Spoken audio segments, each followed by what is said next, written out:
I really want to think about what comes out of my mouth right now.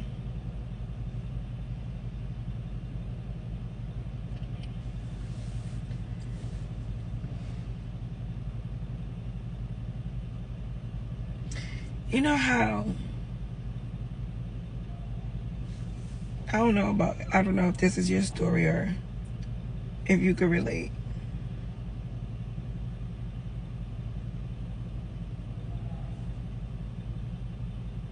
But sometimes people move because they can't stand to be in their surroundings where so much chaos is happening. And even though they survived and lived to see another day throughout the chaos that they already experienced, it's just best for them to stay away and just ignore that part of life. And I know there's a lot of things that we can't run away from in life. Some things you have to face, some things you can't avoid, and some things you have to accept. And I'm really...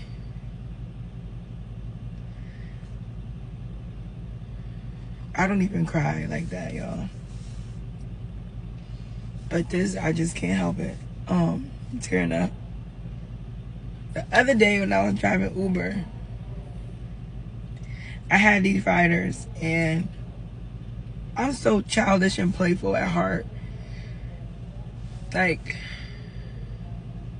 I'm tough because I have to be, not because I want to be. And it gets lonely being by yourself. And I think somebody's getting their tire or something changed. They caught a flat here at the mall or whatever. But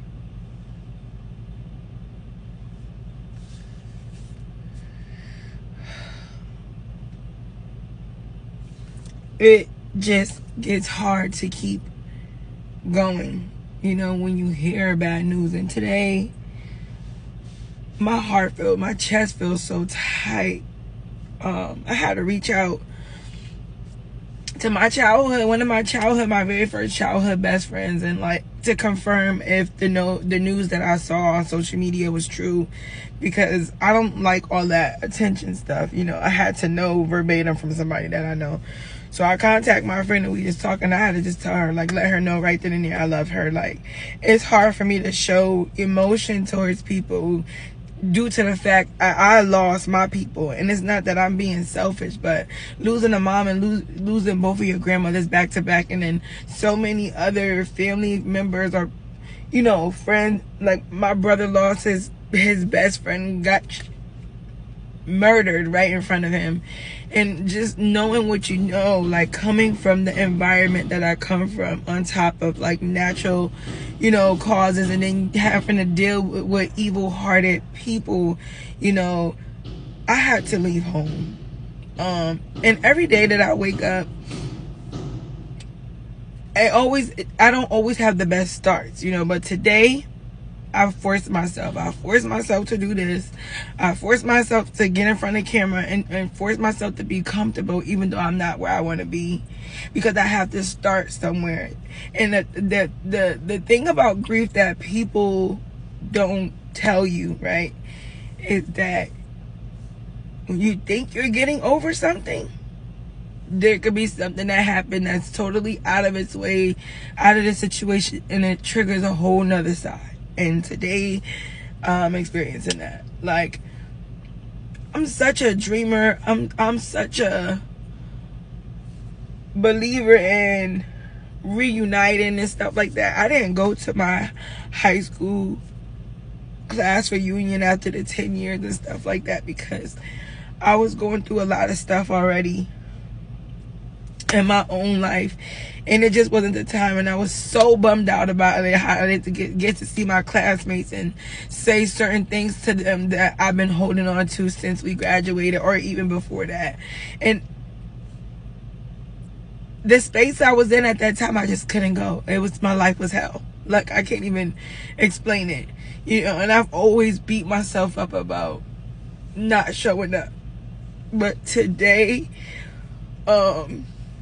The other day I was doing an Uber ride, and I was talking to my riders about one of my childhood friends, like when we was in like pre-K, first grade, whatever it was.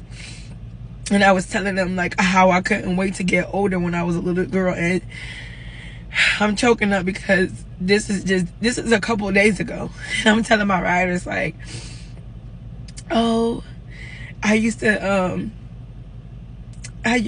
when I was little, I had this friend named Mopie, and I used to tell her, when we get older, we're gonna get this big Barbie house, and all of us are gonna move in like the Barbies, but we're gonna be brats, like. And I remember being a little girl saying that her spirit was just so pure. Like, I connected so well with her because I was such a softie. You know what I'm saying? And I looked at her, and she was such a softie and so playful, such a beautiful young lady. And I don't know, I just wasn't expecting to see that today. I wasn't expecting to get that news, see that on my timeline. Like, you know how you living through life and you thinking like you're an adult and you're going through things and you're gonna experience this, and then one day you're gonna reunite with people that you once separated from. Like, I wasn't even thinking about her like that something would ever happen to her in this life at this time. Like, you know, I just felt like we had time. Like, she's a person that it would never cross my mind for something to happen to her. And it's so weird because it's so weird. Like, when somebody passes away, everybody want to show, you know, or express how they feel about a person. And people are so hard on people when they express themselves about a person. But one thing I want to say about this situation is that everybody is going through something.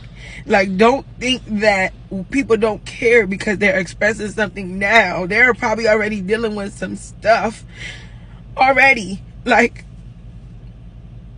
she's so beautiful.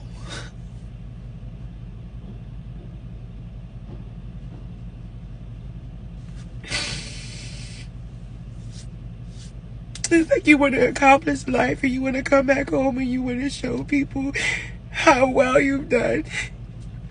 And this is, you think of faces that will brighten up your day. She's somebody that will brighten up my day. And her sister is too. And all I can think about is that feeling. I don't know what it's like to lose a sibling. But